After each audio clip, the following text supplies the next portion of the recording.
Então, essa oportunidade de estar fazendo pós-doc, né, ela está sendo financiada pela FAPESC, né, que é a Fundação de Amparo e Pesquisa, de Amparo à Pesquisa e Inovação no Estado de Santa Catarina, né, e através do edital 2024, né, o edital do ano passado, onde teve esse provimento de recursos aí, né, através de uma bolsa. E eu estou desenvolvendo esse trabalho de pesquisa.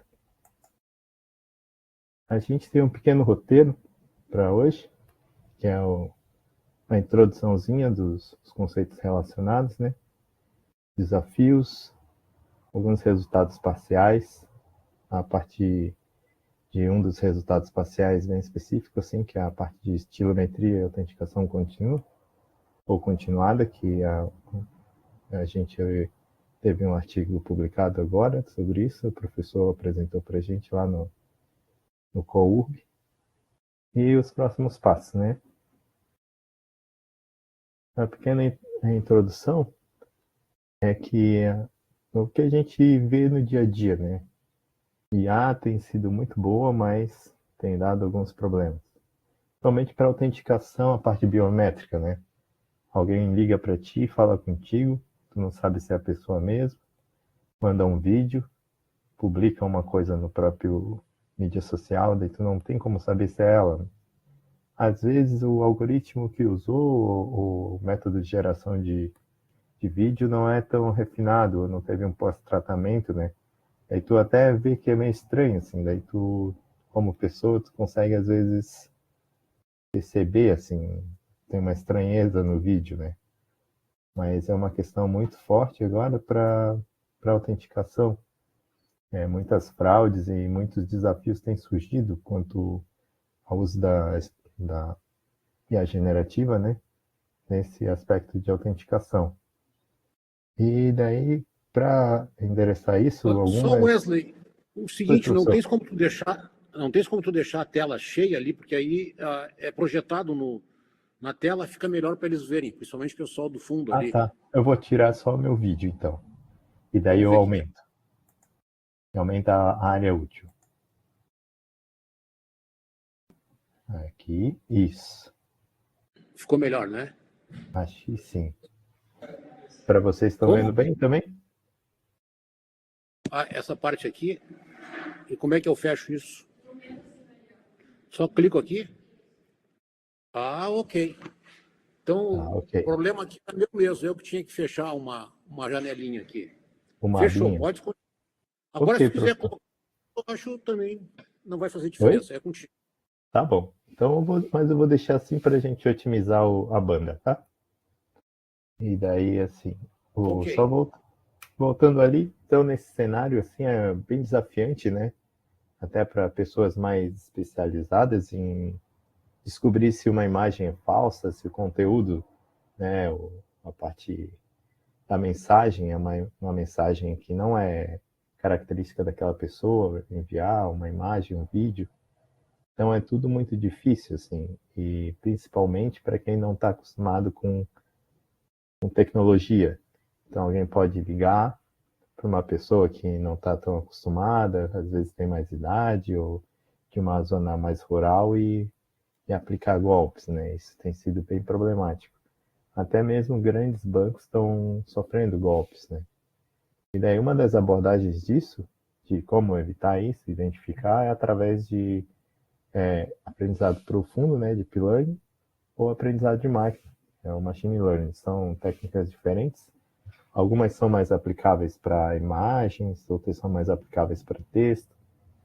E ainda entre si tem diferentes abordagens que têm uma melhor classificação quando você compara uma com a outra, né? Como resultado, assim. Dentro dessa análise que foi feita, a gente fez uma pequena bibliometria e apareceu essa nuvem de palavras-chave, né? Isso é um tipo de gráfico de bibliometria que leva em conta o número de ocorrências de uma palavra-chave ou de um conjunto de palavras-chave, né? De um artigo, né? E quanto mais palavras-chave, maior ele aparece. Quanto mais, maior a ocorrência, né? Então, você pode ver ali que a gente buscou sobre a parte de na estilometria e que é relativo ao artigo, né? Estilometria, autenticação e a generativa. Então, as questões principais são aprendizado de máquina, aprendizado profundo, próprios termos buscados, né? E LLMs, né? Large Language Model, Deepfake e outras coisas aparecem. Por exemplo, a gente vai citar mais para frente, marca d'água de áudio, né? Percepção de áudio, entre outros. Então é um tema que tem crescido bastante e tem vários temas correlatos, onde a gente pode expandir essa nossa busca e tentar fechar mais, né? O que a gente quer achar. Se você olhar ali, aparece até um chat GPT aqui no meio, né? Como palavra-chave, assim. É meio diferente achar uma tecnologia assim como palavra-chave, né? Mas aparece. Então, e isso traz alguns impactos. Nessa visão, eu optei por separar em três impactos, né? Três tipos de impactos. São impactos quanto à credibilidade, impactos financeiros e impactos em serviços ao cidadão e à sociedade. Então, existem alguns trabalhos que fazem uma classificação, uma taxonomia do tipo de dano que ocorre, né? Quando você utiliza fake, deepfake e a generativa com propósito de burlar a segurança. E eles às vezes separam em danos, em ameaças, mas eu optei por esse tripé que eu acho que atende bem a nossa situação aqui. Então, ainda que tem várias outras formas relevantes, né, de ver isso, esse tripé acho que atende bem. E ele surge dessa utilização indiscriminada, né, e não regulada da IA.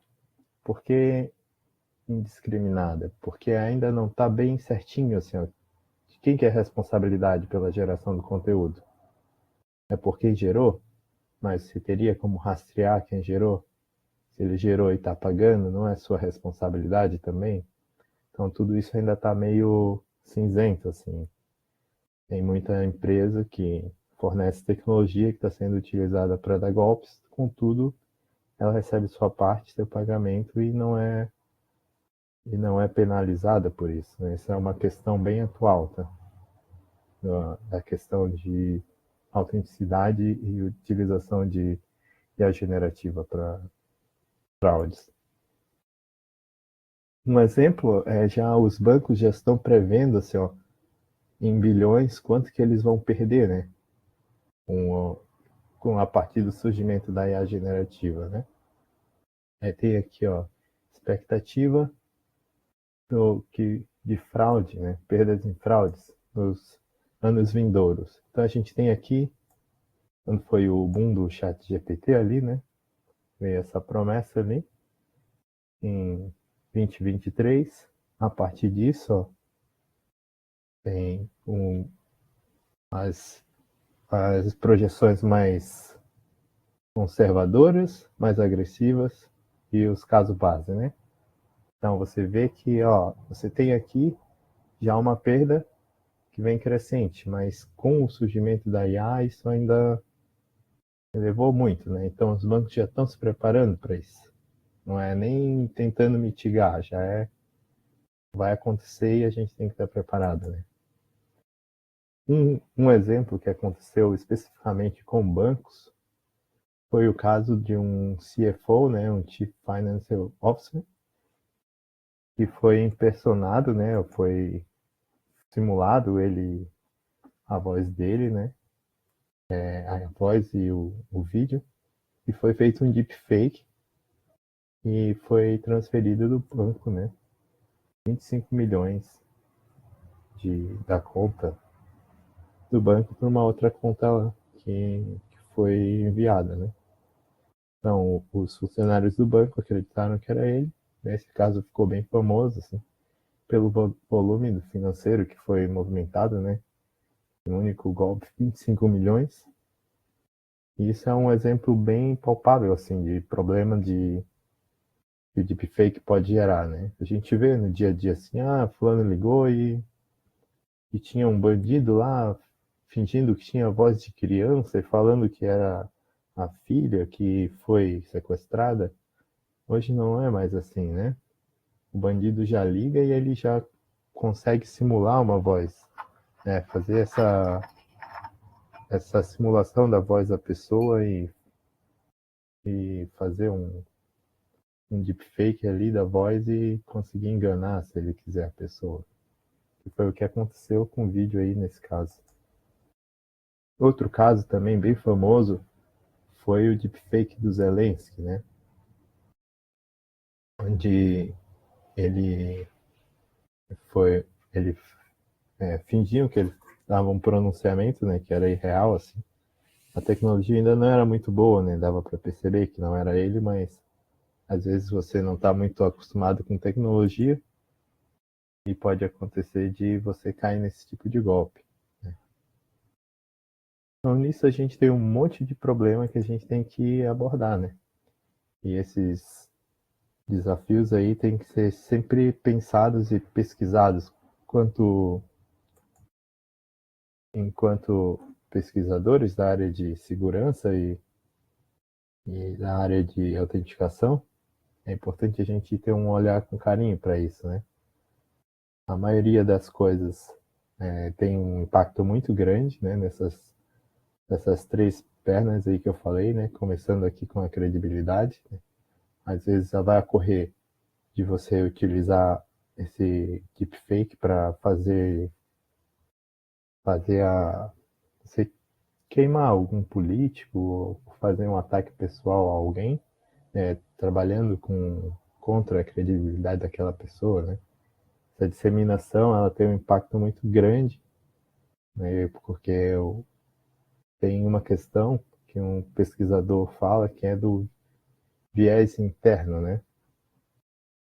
Existem várias coisas que te permitem fazer com que um fake se espalhe muito rápido. Né? A questão de o grande volume de dados que é fornecido, né? O grande volume de informações que é fornecida, a velocidade que essas informações chegam para você, e não dá tempo de você pesquisar e verificar e tal. E tem também essa questão do viés interno, que a gente pode, sem nenhum remorso, traduzir para um preconceito, né? Então, se você tem esse viés, essa forma de avaliar já definida internamente e aquilo se alinha com o que você defende, né? Vamos fazer aqui um exemplo esdrúxulo. Você não gosta de cebola, daí você recebe uma notícia que fala que a cebola faz mal para o coração. Nossa, você vai ficar tão feliz com aquilo e você vai disseminar e você vai confirmar uma coisa que você tinha internamente, que você não gostava de cebola. Você vai tentar mostrar para todo mundo que aquela cebola também não é muito boa, então você estava certo. E esse é o problema do deepfake, né, e do fake. É a questão do viés interno. Por isso as pessoas reforçam essa veiculação e elas tendem a acreditar em algo que confirma uma verdade interna delas. Isso tem bastante impacto em credibilidade. Um exemplo agora, bem recente, foi o deepfake do Trump beijando, né, lambendo ali os dedos do pé do Elon Musk. Então, o Trump recebe bastante visado, né, quanto a deepfake, o Elon Musk e também o carinha da Meta, né, o Facebook, eles sempre têm os deepfake deles. E às vezes de alguns políticos do Brasil também, e é sempre no intuito de tentar ridicularizar e levar para um lado que ele é uma chacota e uma pessoa não crível, né? E daí vai trabalhando para na próxima eleição você fazer piada e desacreditar o candidato. Então, não só perdas financeiras, né, mas perda de credibilidade é algo muito importante. O outro lado é o lado especificamente financeiro, né? Como eu já dei uma abordadinha ali, teve a questão do banco, dos bancos foi bem significativo, né? E isso tem trazido muitos problemas, né? Até mesmo para a gente, assim, como é que você vai crer que alguém é aquela pessoa? Ela pode fazer um deepfake da voz, um deepfake de vídeo. Você pode falar assim, manda aí então, é você mesmo que está pedindo Pix, manda um vídeo, né? Ou manda um áudio. Hoje em dia você consegue pegar com 30 segundos só de áudio que você publicou na internet, a pessoa consegue extrair características da sua voz para replicar ela e fazer uma transmissão simultânea, assim.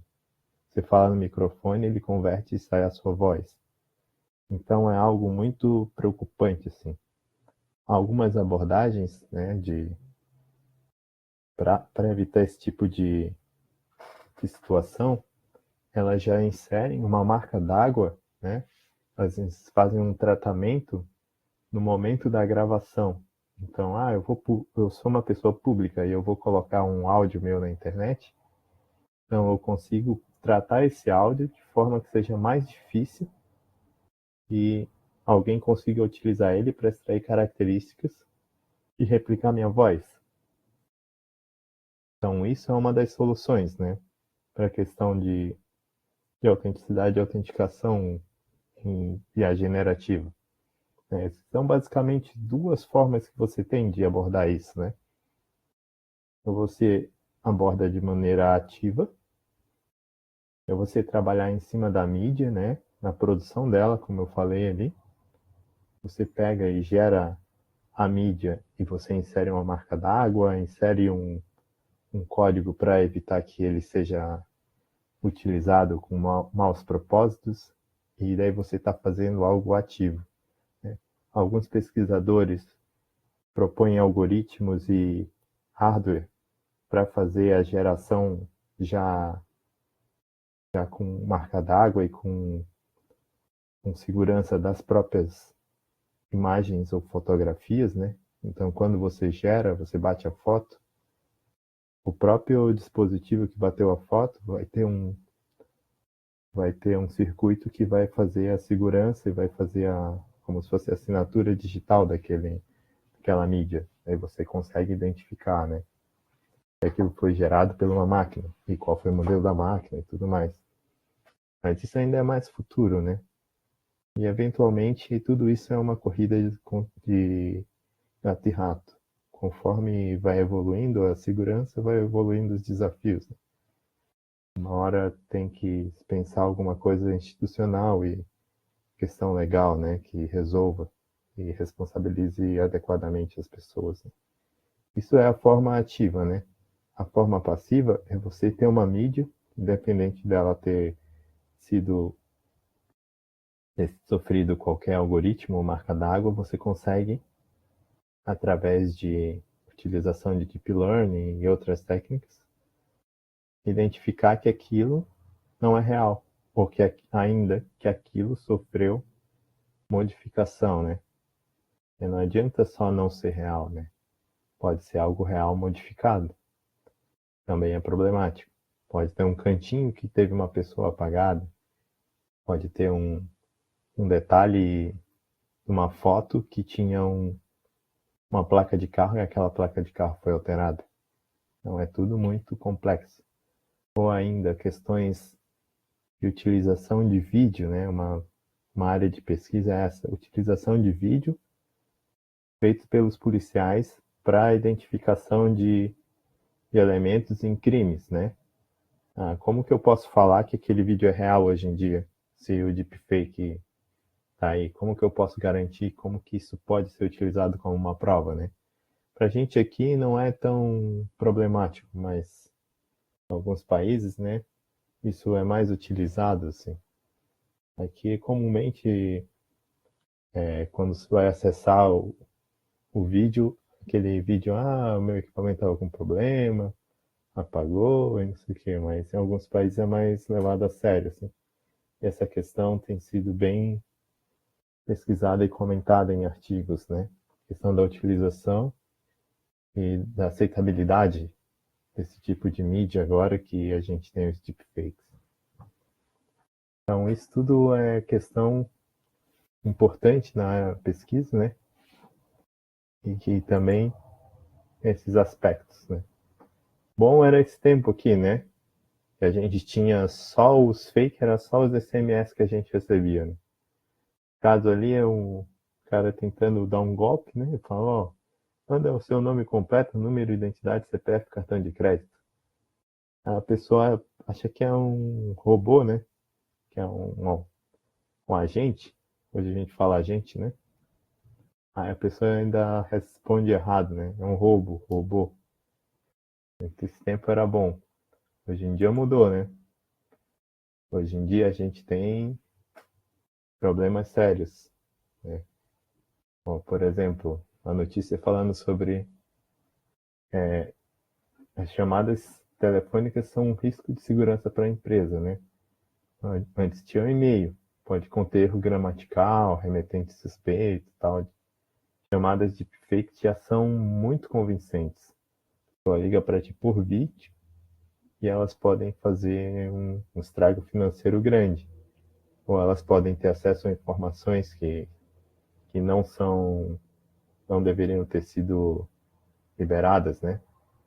Só que tem outro lado também, assim, ó. Tem é a, a vovozinha Daisy, né? A vovozinha Margarida, que é de A. Que é utilizada também para combater esse tipo de chamada criminosa, né? Então você põe uma IA para atender a chamada. Ela fica ali cozinhando, né? Ela tem a vozinha de vovó e ela fica cozinhando o atendente. E fica até ele desistir. Daí ele não vai ligar de novo, né? Ele acha que ligou para uma idosa e a idosa não está entendendo o que ele está falando, é repetitivo. Então foi feita uma IA só para lidar com esse tipo de situação. Então, como pode usar para o bem, pode usar para o mal, né? É tudo uma ferramenta. E tem outra coisa, assim, além do impacto na imagem, o impacto financeiro tem um impacto na sociedade.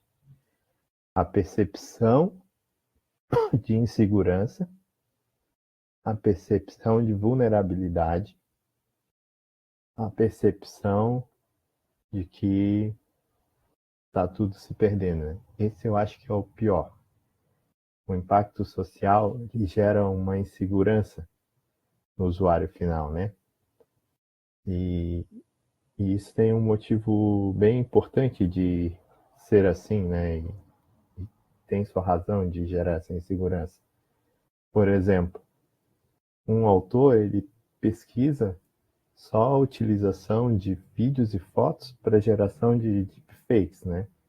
Os deepfakes às vezes são gerados a partir de fotos de Instagram, fotos de Facebook, fotos que você publica e você publica sem nenhuma pretensão, assim. Você publica, ó, meu final de semana, meus amigos vão ver, vou ganhar uma curtida e tal. Aí quando você viu, você pode ter sido utilizado num deepfake, mas não qualquer deepfake. Você pode ter sido utilizado num deepfake da indústria pornô. Você pode ter sido utilizado, ou a foto da sua criança, num deepfake que promove pedofilia. Então tem toda uma questão muito, muito pesada envolvendo isso. E não tem uma responsabilização muito direta, né? Então isso é uma questão muito, muito problemática. Outro problema também é a utilização de chamadas telefônicas falsas, né? Então você antigamente, eu era uma criança, eu ia lá, passava um trote no orelhão.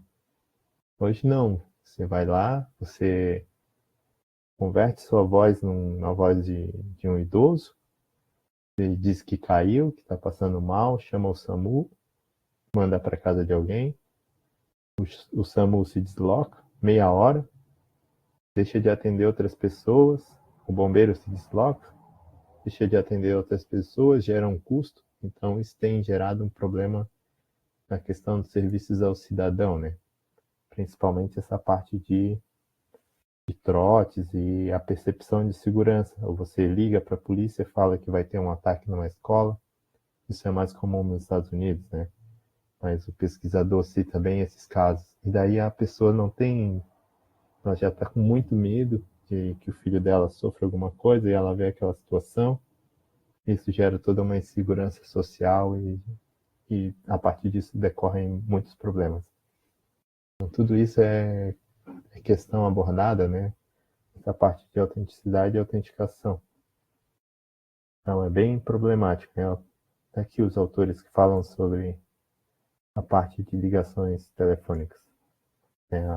Assim, ó, você, eu gosto de bater fotos e eu tenho o meu Insta aberto, eu tenho o meu Facebook aberto e tá lá disponível. Então, tenha bastante cuidado, principalmente você que tem criança, sabe?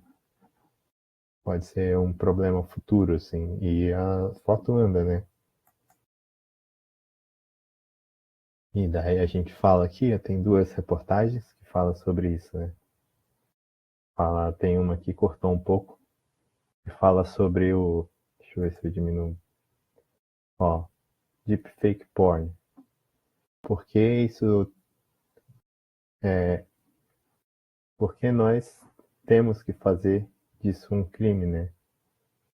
Criar isso e não só compartilhar isso, né? Daí a questão também de quem cria, onde cria, qual a ferramenta de IA que usou para criar. Se a IA ela é tão capaz de identificar um monte de coisa, como ela não identifica aqui uma questão assim que está sendo gerada, né? Por que você não investe em garantir a segurança de seus usuários, né? Outra coisa assim, ó, outra chamadinha aqui, outra notícia, né? O que é deepfake porn? E por que a IA isso está se dando tão bem, né? Is it thriving in the age of AI? Por que isso está expandindo, está se dando tão bem na área da IA? Então são tudo coisas que pessoas ganham muito dinheiro em cima, né? A empresa de IA também está ganhando dinheiro por cima. E no final, quando um é preso, o outro assume e a empresa de IA continua a ganhar dinheiro. Isso é uma questão também que é bastante pesquisada, né? Como e qual a responsabilidade das empresas de IA nos seus diferentes modelos de provimento de serviço quando há um fake, deepfake, né? Então ela pode prover IA como serviço, né? Como por nuvem. Ela pode prover só uma ferramenta de IA. Ela pode prover várias formas, né? Mas como que ela pode ser responsabilizada e qual a responsabilidade dela em garantir que problemas não aconteçam a partir da utilização de sua ferramenta, né? Então, na verdade, sim. E o que se tira disso? A gente tem perda financeira, a gente tem de a perda de credibilidade, né, de imagem, assim. Mas a questão principal é o moral, né? A percepção de insegurança e de não ter o que fazer que a sociedade vai adquirindo, né? Você se sentir incapaz, né? Você não ter como saber assim, ó, eu abri esse item aqui, esse item é fake, eu sei porque aparece lá no cantinho um Fzinho. Não tem isso hoje. Talvez daqui a um tempo tenha.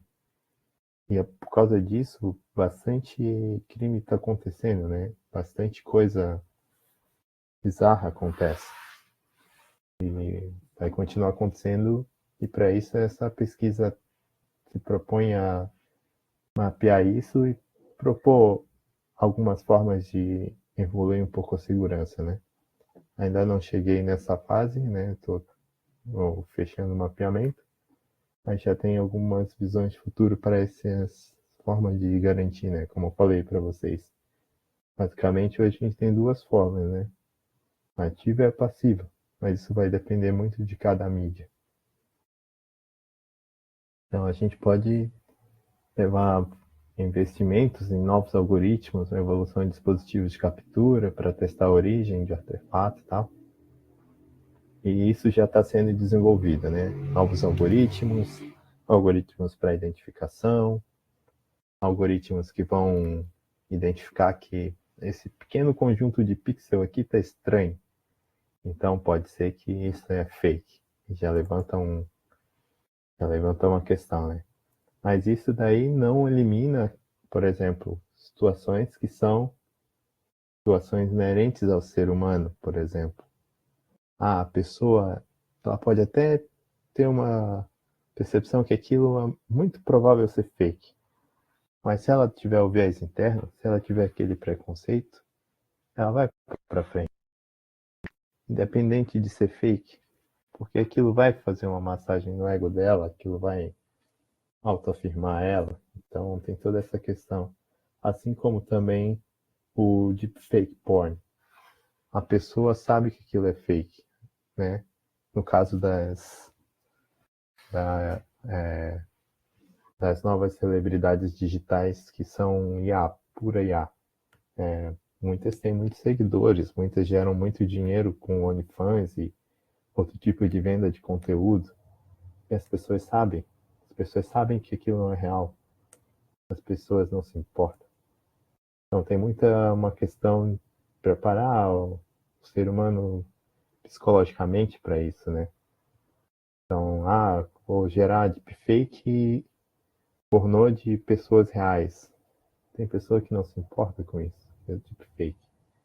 A pessoa tem que melhorar como pessoa também, não é só uma questão de tecnologia, né? E isso sempre vai ser um gato e rato, né? Então, conforme a segurança aumenta, o pessoal que está atacando a segurança vai pegar e vai melhorar também suas técnicas. E assim vai, assim vai. Então, o que, que resolve isso? É a educação do usuário, né?